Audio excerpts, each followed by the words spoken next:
What's up, What a Simeone? How we pleasure doing, to buddy? have you on. What a pleasure to have you on the show, my man. As per Mate, usual. I've got you all to myself. There's no Yeah, better. us two. Just us It's two. quality time. Just the two of us. We can make it if we try. So, Just the two of us. you and I. Come on. Big up to Brian. I'm not going to start every call like that. Brian, Yes. what in the Van Heck is going on at this football club right now? I got wonder that where one you from you, Brian. I got that from Brian, by the way. He voice noted that to me earlier. What a brilliant shout that is. But the window's not open yet. Yep. It looks like we've got Robertson and Senesi wrapped up. Yep. Savinho is in advanced talks, it looks like. And now we're pushing hard for Van Hecke before the World Cup with Liverpool and Chelsea sniffing around. Looks like we're trying to beat the competition to get them through the door.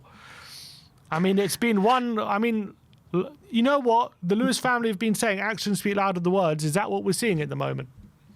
So first of all, I will say I hope everyone in the chat is having a wonderful day, evening, wherever they are, whatever. I must say, working these night shifts has been wonderful because I go for my lunch at about 3:15 in the morning my time, which is about 8:15 your time. And every single time I've gone out, I've woken up or gone out to a bomber. And literally, this one broke about 10 minutes before my break. And this is a great deal if we can get it done. There's so much to unpack with it. First of all, last year of his contract. The only main reason that I believe there is a massive amount of weight for this is the Roberto De Zerbi effect. If it hadn't been him, if we'd had any other manager, I think the ones that are sniffing around, Liverpool, Chelsea, would have been obviously in pole position for obvious reasons. But I think the pull of De Zerbi for him, we've seen it before, like Harry Redknapp with Defoe, Crouch, Cranshaw. There's certain players that they have an affinity to their manager and they will go where they reunite with them.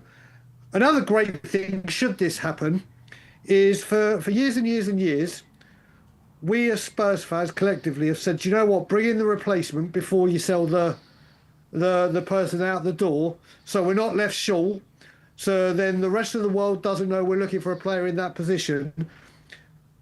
Him coming in would mean Romero going out, wouldn't it? Let's be honest with each other.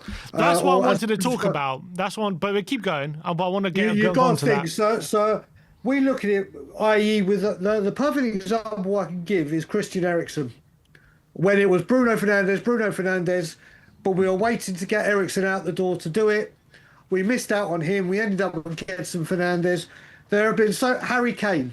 Harry Kane goes, Heung-min Son. Yeah. Where the player goes and we don't have the replacement in.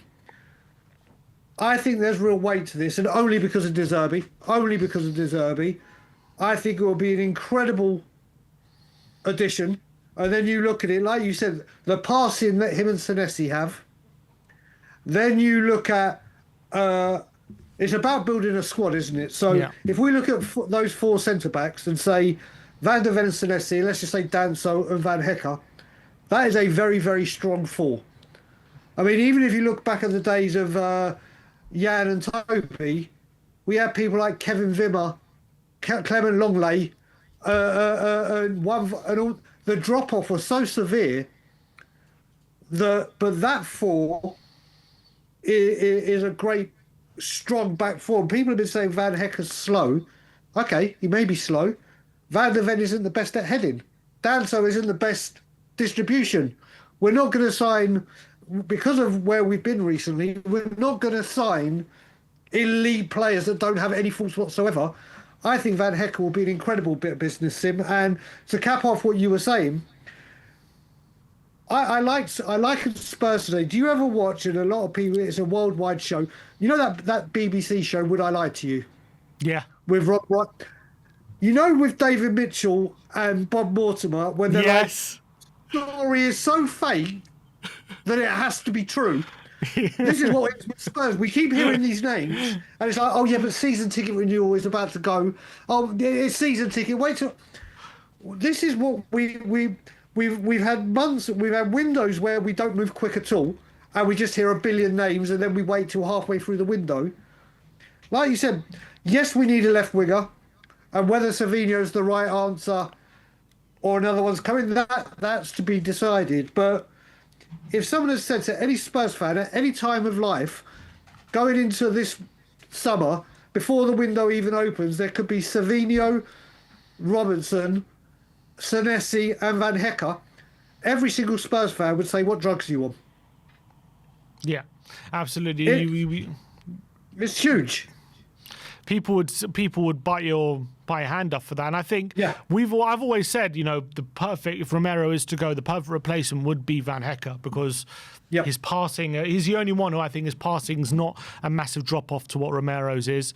De Zerbi knows him well. He's also, I think the key thing for me is him and Senesi. They've been showing their qualities in the Premier League, but not just in the Premier League. They've been showing them for teams who are front-footed teams, brave teams, like play a high line. They're aggressive teams as well. So they're not like he hasn't been playing for like teams who are low block and he's just protected. Like he's been playing for teams who are front-footed, so he can translate that into a team we want to be in Tottenham. And I think clearly, I've shown it with the data, and I think you've seen we're clearly targeting a certain profile of centre-backs that De Zerbi wants. And obviously De Zerbi has been pushing for players who are extremely effective in build-up when passing out the back, extremely effective when it comes to beating the press and their line-breaking passes and all this kind of stuff, that to get Tottenham up the pitch, to make Tottenham more, much better team than we saw last season, which was, a really hard team to watch. And Van Hecke is, if we can get him through the door, if we can get a deal agreed, it's phenomenal. Now, a lot of people saying, obviously, there's a suggestion that Brighton have asked for 70 million. Now they're saying maybe 50 million, and Tottenham want to agree a deal for around 45. For a player left with 1 year left on his deal, do you think that, let's say Brighton are digging their heels in at 50 million, is that an overpayment? Should we pass on that, or do we just pay the money? Well, as soon as you said 45, I'm absolutely convinced now that the fee is 50 million, because Spurs do love a 5 million apart, don't they? And then we go into battle for the 5 mil. The way I look at it, 50 million for a player that's in the last season of his contract, who walks in and immediately knows the De Zerbi way of football. He walks in and immediately will know how De Zerbi wants to play football better than anyone at our football club. Has developed into a very, very, very good, well-respected, in-demand centre-back. When you see that as well, then you think if we sell Romero, you're probably looking at around 50 mil anyway, aren't you? Yeah. We can all go wild. Some people say, he's not even worth that much. Some people will say he's worth a lot more. I think 50 mil, look, it's not our money. This is what I've wanted to see. Spurs going in and buying quality Premier League proven players that can help the squad. And Van Hecke is certainly a defender that will do that. I think, for me, in maybe other circumstances, could you maybe wait to see how the window goes and see if, because the longer the window goes on and the longer Van Hecke's not signing that contract, could Brighton get nervous and lower their price? And could you maybe pick him up at the end of the window for like 35 million rather than pay 50 or 45 now? I think that you probably could, if Chelsea and Liverpool don't pounce, that is. But for me, I think you might be paying a premium right now, but what you're paying a premium for is to get him. You get him through get in the door. You get him in early. He's your player, right? The longer the deal gets left unsigned, you could potentially get Chelsea in his ear. You could get Liverpool in his ear, who both are desperate for centre backs. By the way, they could come in and say, look, we're willing to stump up a certain amount of money. You come and join us. You're going to start for us. But if we get ahead of the competition, we get the deal over the line before they even come to the table, then all of a sudden, all of a sudden you're beating the competition, you're getting him through the door. And that's the main thing. I think way too often in these kind of deals, I think if Daniel Levy was in charge, he would say, look, we're not paying that amount of money for a player with 1 year left in his deal, and we're gonna allow this to run down till the end of the window, until deadline day, and he knows on deadline day that they're gonna have to drive the price down, because if they want to sell, then we have the power in that scenario. So that's where I think we would be if Levy was in charge. But then we risk not getting him at all because other teams can get involved in negotiation. I think it's really smart and actually surprising that with a player left with 1 year left, we've gone in and say, look, we're prepared to pay this amount. We want to get him now, and we're going in with this with like a laser precision to try and get him through the door immediately. So two things with that. First of all, what you got to remember as well, he could go to the World Cup, have a blinding World Cup, and then even bigger clubs could come in and say, right, well, what do you want, and we'll get the deal done. And then also, what you got to look at, like you said, taking advantage. Surely this is what we were told the PSR and FFP advantage was about, to be able to say, all right, you want it, but now this is where we've got the advantage. We're going to flex the muscles that we've actually worked hard to get. And like I said, it's the De Zerbi factor. And you can say that with anyone. Like that, we're looking at it right now, and fans will get worried with Iriola. Is Liverpool going to come and hijack Senesi? Well, this is our version, not obviously because of the fee, but it's the Van Hecke and De Zerbi. And Van Hecke loves De Zerbi. And you'll go there, and you're going to get played. You know what the manager wants. You know what the manager demands. You know the manager can improve you. And like you said, we've the trying to play cat and mouse. We've lost every single time, haven't we? Mm-hmm. We've dillied a day. Look at Eze. And I'm not just talking about last summer. I'm talking prior seasons. If we just come in and stump the money, he's ours. And we've missed out on so many players by doing this that now we've got the advantage to do it. I think 50 million is a snip, in all honesty. If that is the fee, I think it's a great bit of business. Yeah, I think it's worth paying the money. In terms of how we think, one sec. Some people are saying sound. I can hear you fine. If you can hear me fine, I don't know. It's like people can't hear me, or people might actually like not hearing me. Who knows? Okay, people are saying it's right now. So in terms of how the signing of Van Hecke might affect our defence and our future as well, because me and Ben have been having conversations around what we should do with our centre backs is, should Romero leave? Now we think obviously Van Hecke's just replacing Romero like for like, right? It's interesting. There was a suggestion. I think Lido Arroz suggested on X. Is it possible that maybe Romero's not the full guy, and it's someone like a Doggy who's very injury prone? You move Van de Ven to left back, and then you have Van Hecke, Romero. You have Senesi and Van de Ven moving over to left back potentially as options. But I think it probably is the case, isn't it? He's just going to replace Romero. It's just going to be that simple. Romero's going to be out, and Van Hecke coming in. But we've had these conversations because Vuskovic is set to come back to Spurs this summer. 19 years of age, just got into Bundesliga Team of the Year. Flying reports. If we're signing Van Hecke, Brian, what do we do with Vuskovic? What does that mean for him? And is there a worry like that if we don't give Vuskovic a pathway now, after the season he's had, are we kind of guilty of being putting too many obstacles in the way of a pathway of loan players coming into the club? Because Vuskovic couldn't have done any more, could he, to get into the first team? Like he had the perfect season.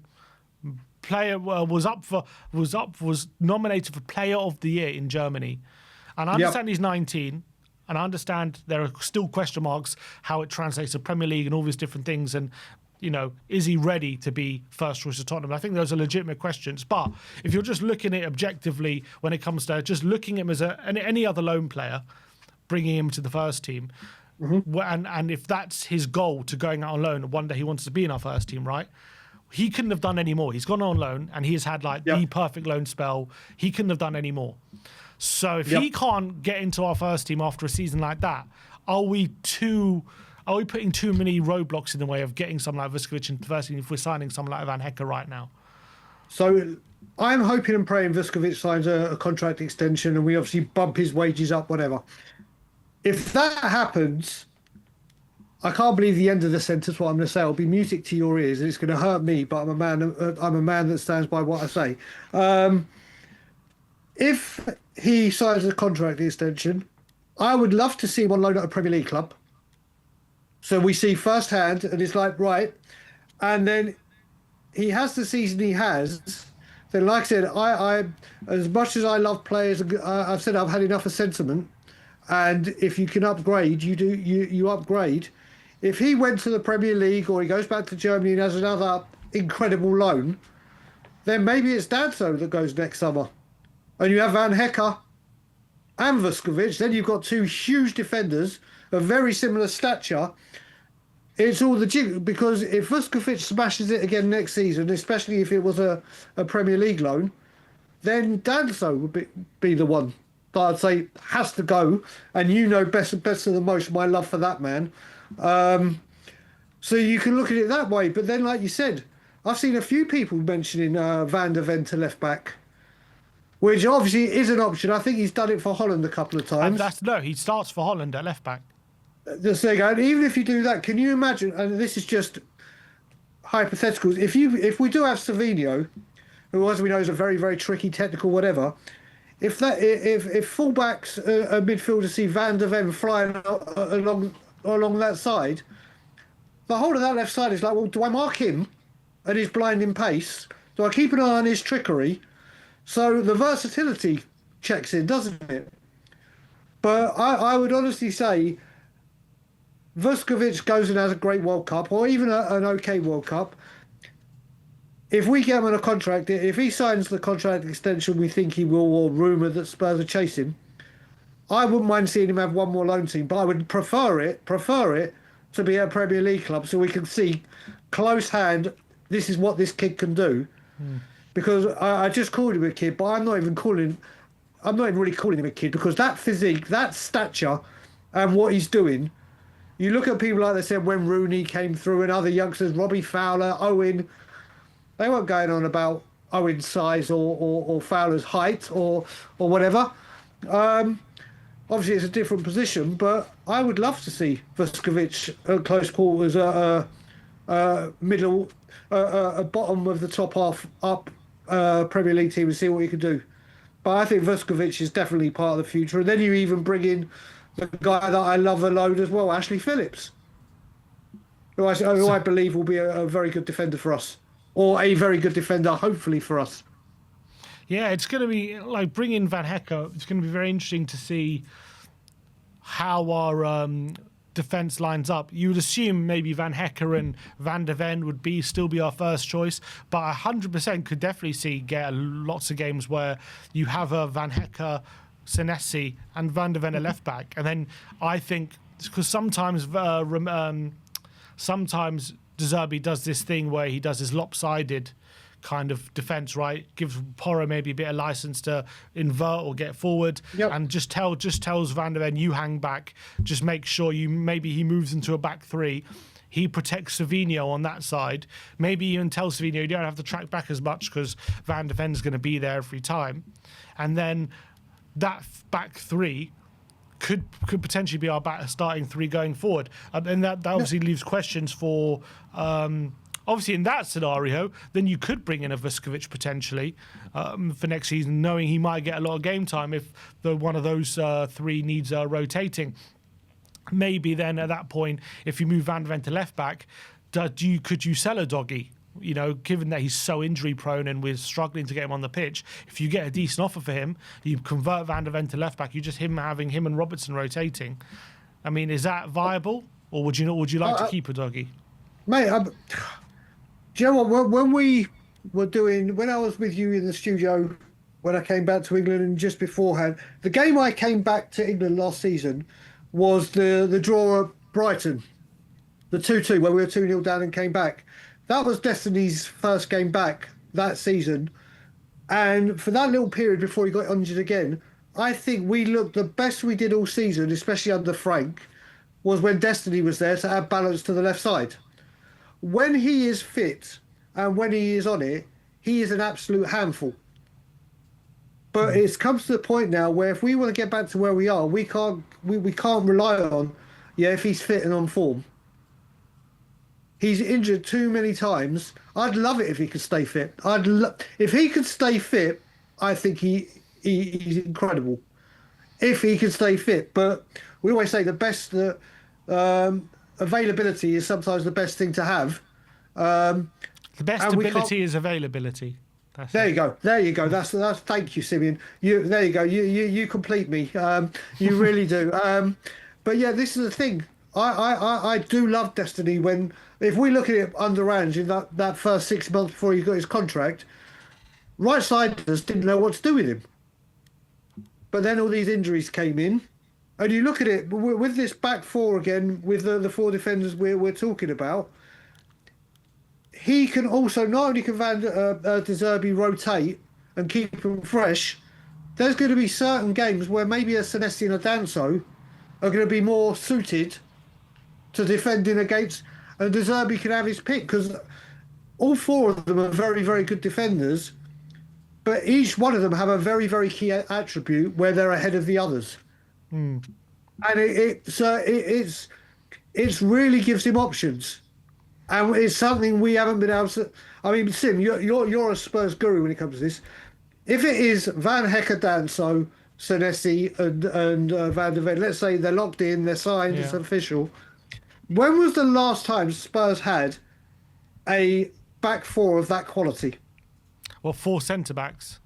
Yeah. I'm just talking about centre backs. Yeah. Right, I don't think we ever have, because when you think about when we had Alderweireld and Vertonghen, our backups were Wimmer and who was the other one? I can't even remember. It was like Wimmer and Foyth, Sanchez at one point. Nothing that holds a candle to, you're talking about Senesi and Danso, who are much higher standard to those players. So, I mean, and potentially Vuskovic, but if it's just those four, it's probably the best 4 centre-backs as a collection we've ever had. I mean, obviously, you could maybe argue Vertonghen and Toby maybe still start, but as a collection of centre-backs, I don't think we've ever had 2 better backups than potentially Senesi and Danso. That's the thing. I mean, you look at it, I remember clearly the first season with Poch where we were going for the title. Van der Ven got injured with his hamstring, and Wimmer came in and we're like, oh no, here we go. But for that part of the season, Wimmer actually deputised very, very well. But then when he had to come in next season, he was a shade of the player. But you look at that, and as a 4, if that is the 4 next season, whatever 2 De Zerbi picks, I'd be happy with. Yeah. I mean, I can. I don't see.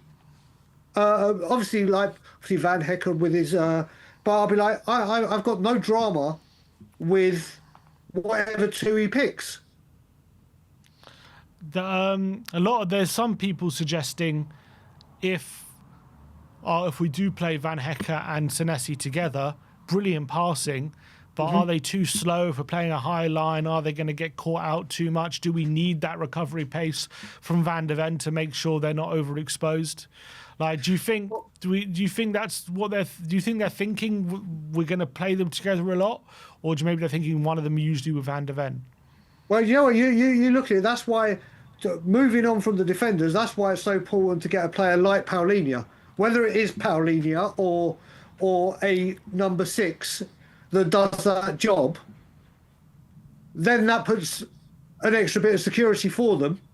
Or could even go into a back 3 or whatever. So that's the thing. If you play those 2 together, pace could be a definite issue. But then their reading of the game, their understanding, and obviously it's a brand new partnership, so you never know. But that's when it's so important to have a number 6. If you look at it, when we had Carl Walker and we go Pete Poch, Carl Walker made so many mistakes defensively, but his pace would get him out of trouble. But he also had Wanyama and Dembele screening everything. Exactly. So should there be an error, they're like, right, we'll sniff this out and we'll have you covered. So whereas you look at that too, could be a potential combination they use. For that, it's going to be imperative to have a Paulinho. Yeah. Yeah, maybe that's why. But obviously, there's been talks of Sky Sports saying we definitely do need a passer in midfield, someone who can dictate a game with the ball at his feet. There's been some suggestion of Bruno Guimaraes. However unlikely. What do you reckon? Any possibility? Are we dreaming? Mate, that is, as we said, that is the Antonio Conte, season ticket renewals due in a couple of days. Yeah. I would absolutely, mate, my love for that player, next to Morgan Gibbs-White, who everyone knows I adore, he is my favourite midfielder in the Premier League. I think Guimaraes is an absolutely magnificent footballer. But first of all, it would have to obliterate our transfer record. For a soon to be 29-year-old, yeah. Mate, I would literally say, right, we'll give you money, Solanke, Basuma, Dragusin. I'm like, right, how many players can we get into this deal? They probably still say no. But my God, I mean, Bruno Guimaraes, if you want a statement marquee signing, that would be it. But I think there is absolutely no chance whatsoever Zero chance of it happening. But you also got to remember, he absolutely adores Newcastle, the city, and they adore him. It would take ridiculous, obscene amounts of money, and we ain't going to pay it. What do you think's led to the such early movement, Tottenham getting their act together early on right now? Obviously, even after these, if we do get Van Hecke and Savinho over the line and Robertson and Senesi, there's still a hell of a lot of work to do, right? I mean, how many more would you want? You want probably another winger. You want probably a striker, maybe two, but definitely one. You probably want another midfielder, maybe two. So still a hell of a lot of work to do. You're talking about the 5 signings. So, but the early movement. What do you put that down to? Do you think last season's really scared the hierarchy into action? Do you think De Zerbi's putting them under pressure to really get these deals done as soon as possible? Do you think there are genuine, changes that have always been planned last summer? We were going for more Prem-proven players, but we didn't get them over the line. What do you reckon's going on at the moment? I go back to what I said at the beginning with Would I Lie to You? This is what Tottenham does to your mind. This is where you're like... So first of all, 2 17th positions, 2 seasons in a row, has got to have scared the crap out of them. It's got to have. Because obviously, not just that, the banter and the ridicule we've come under, and for how we've been acting as a football club, rightfully so. And obviously, again, my stupid desire for Frank and Lange and what... This football club has been run like a business, not a football club. This is what we've wanted to see. And like we said, we've had it before where we hear all these names and no movement, and then we act late. Well, now it looks like we are actually making moves. And again, do you know what the funny thing is? It's the timing of it. Because Van Hecke's come out today, loads of people have been saying, which you've probably seen on social media and in WhatsApp chats, well, we need a striker. We need a striker. Why are we getting another defender? The window hasn't even opened yet. And we still got 3 months of it. If we'd signed a brilliant striker, let's just say we signed Garassi, and it was all signed, then we would have got a Van Hecke. They'd be like, oh my God, that's a great move. It's all about the time and getting these. And you look at it, I grew up, unfortunately, during the George Graham days at Arsenal, and he always used to say, sort out the defence first, and then build your midfield and forwards, because if you've got a great defence and you don't concede, you don't lose. Which he proved right with boring Arsenal, 1-0 to the Arsenal. Now you look at it in modern day football, you've got to have a strong spine. You've got to have a strong spine. And I think both are right. Both are right. But obviously we defence going into this window, I think all Spurs fans will say, was not the main thing that needed sorting. It was that front line. But I agree with you. That front line needs a lot more work than that defence. Yeah. If people like Senesi, who, let's get it right, if he was on a 3-year or 2-year contract, you're looking at 40, 50 million. Van Hecke is going to cost around the 50 million. These are players that we'd want to see. Yes, they're not in the area we need, but there is. If this was transfer deadline day and we were linked with Van Hecke and the team was as it was, we'd all be going absolutely nuts because we ain't got a striker, we ain't got. I mean, but it is what we need. I mean, not necessarily the priority, but we do need a replacement for Romero. And also, how long have we been talking about a backup for Van der Ven? Years and years we've been talking about. Ever since he's come, we haven't had a backup for him. So these aren't exactly signings which are necessary. Well, put it this way, mate. If we go back at it, Van der Ven was the replacement for Vertonghen, and look how long that took. You'd say Porro was the replacement for Carl. We can go through it. The amount of times we've had to go through players to get the right one in. The other thing I will say of Romero, and if this happens, Romero is off. One thing I will say to Spurs is well done, because how many times have we said we keep players for too long, and when was their prime time to sell them and get some money and get them out of the club, we don't do it because we won't take the money or whatever goes on. If you could bring a Van Hecke out in and you get Romero out the door, because I think it's best for both parties. Forget what the fans think. I think it's good for him to move on to Spurs and a new challenge. And I think the squad and everything, then it's great business. It's literally getting the player out the door at the right time to sell him before his value starts dropping. The furore around him, and obviously will he be at the final game or is calling out the board, whatever. It's time to cut the cord and say, right, Romero, thanks for your service. We are going to cash in on you at the peak time we can, and take time with it, because you've got to remember we're looking at incomings now. A lot of this window is going to be based on how do Spurs get players out the door that have not been, that we've stockpiled and aren't up for. People like Pape Matar, who has been, I loved him when we signed him, and when he broke through with Ange and everything, but he's not showing signs of improvement, is he? And that's another player that's just sitting there. So it's about getting these players out the door as well. And if we're getting the players out the door and actually replacing them with actual genuine quality and upgrading, that will make a nice change, won't it? Exactly, massively. And look, it seems as though Spurs are moving quickly. It seems as though we are doing some serious business early on. And it also seems as though De Zerbi has some serious pull, getting the likes of Van Hecke through the door, Savinho wanting to sign as well. So I'm liking the business at the moment. Lot to do. A lot of business still to be done, incomings and outgoings between now and the end of the transfer window. But if we can get these 4 before the window even begins, it's been a great start, hasn't it? And hopefully gives you a bit of hope going forward that, maybe we are going in the right direction. Let's work this out. So we brought in last summer Kudus, Xavi, Paulinho, and we got one more in. Who was it? Moani, and then obviously Coach Takai. That's 5 players. Yeah. And we were left short. And that was 5. If these 4 that we're mentioning, the 4 we're mentioning, come in before the window is opened, and we still got, it will be the best start to a transfer window we've ever had. Ever. Whether it ends and we're left short at the end with lacking a striker, or let's just say Gibbs White because he looks like the player we want.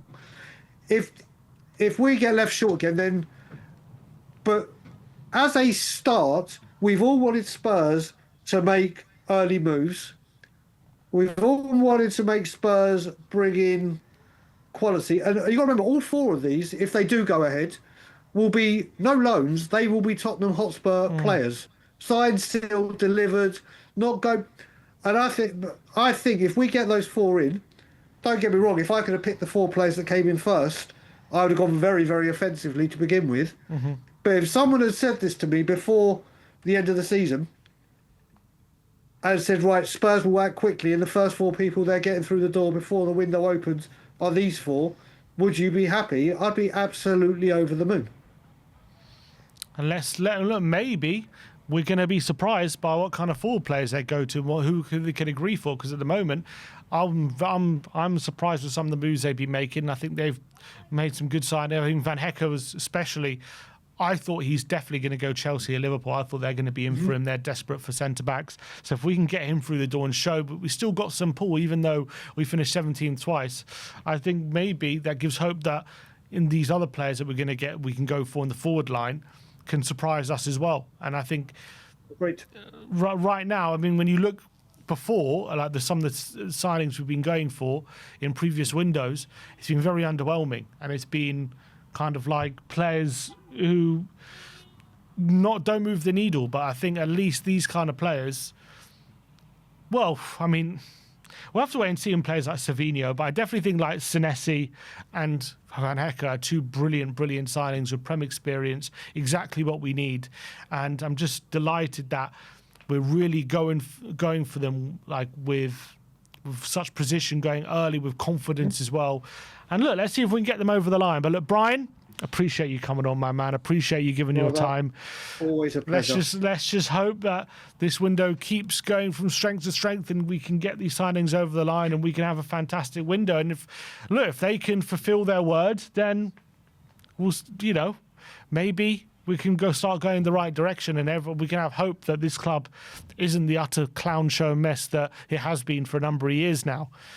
Maybe this is the summer it turns. We'll have to wait and see. It's too early to say that. We've heard that. Here we go again. Here we go. Here we go again with the summer. All I will say very quickly, Sim, last thing. With Savinho, I would want another left winger as well. And the only reason I say it is Kudus and Savinho, both very, and I've heard you say it as well, were incredible dribblers, incredible technical ability, incredible getting past their man or anything. End product. That's the issue. Obviously, Kudus racked up a few assists before he got injured. But these, like I said, the main attributes are technical ability, getting past players, blah, blah, blah. It's not, we've got Odegaard, Tell, whatever, who, don't get me wrong, Savinho's better, but we've got so many players that get to the byline and have got no end product and decision making. It would concern me if it's just reliant on those two all the time. So I would want another one. I'd want another winger who is very, very good at getting balls, very good delivery. That would be my one thing if Savinho comes in. But Savinho for me is a bag full of potential and has a very, very high ceiling. But as we know with Spurs, it's whether he hits them. So I would want just a guy on the left that's got better delivery than him. Doesn't have to be a showboat. Don't even have to be big money. Could be like a Paulinho deal. Just go get someone that delivers that ball. Like when we had Perisic. Delivery. But we'll see. But like I said, Sim, enjoy the rest of your day. Everyone in the chat, have a wonderful day, whatever you're doing. And I will speak to you all soon. Much love to you, Sim.